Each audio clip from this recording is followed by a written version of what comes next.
I'm here at the AES plant here at Redondo Beach to tell you the unique story of this complex.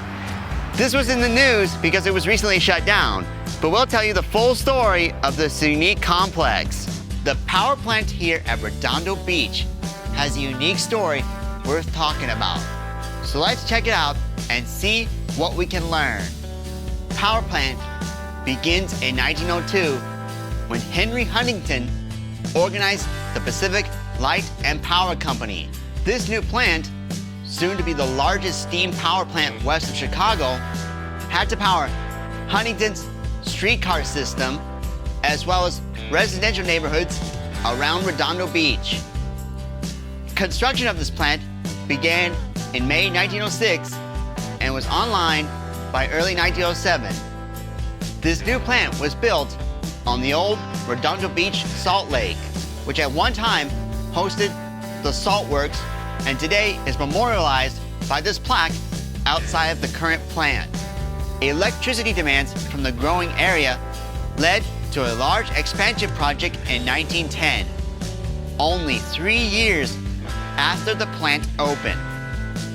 In addition of electrical power, the plant also brought 150 jobs and increased economic stability to Redondo Beach. However, with the completion of the Big Creek hydroelectric project near Fresno in 1913, the Redondo Beach plant became less important and was placed on standby as Huntington changed his company's emphasis from steam to hydroelectric power. Would you like to learn more about Big Creek and Henry Huntington's hydroelectric project? Then be sure to like and subscribe to catch a future episode. In 1917, Southern California Edison purchased the Pacific Light and Power Company, including the Redondo Beach plant, from Huntington. Ultimately, though, Edison only used the plant as a backup for use in power emergencies. The steam plant was shut down and abandoned in 1933. Its machinery was dismantled, and the building and its smokestacks stood empty and unused for more than a decade after that.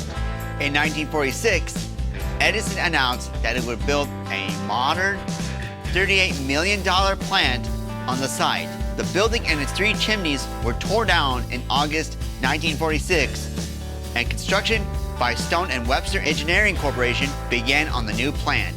The first power unit at the new Edison plant became operational on February 26, 1948, with 2 additional units coming online in April and August of that year. A 4th unit was added in October 1949, along with units 5 and 6, which were completed in 1956, and units 7 and 8 that were added in 1968. On December 16, 1997, the California Public Utilities Commission approved Southern California Edison's sale of the Redondo Beach plant to Virginia-based AES Corp. The utilities plants in Huntington Beach and Alamitos were also part of the $781 million deal.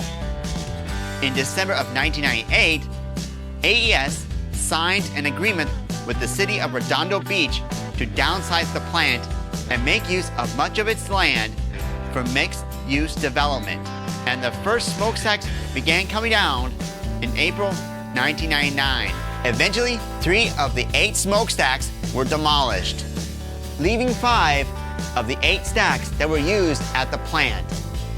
The power plant were indeed powering Redondo Beach until 2023, when AES finally shut down the power plant for good.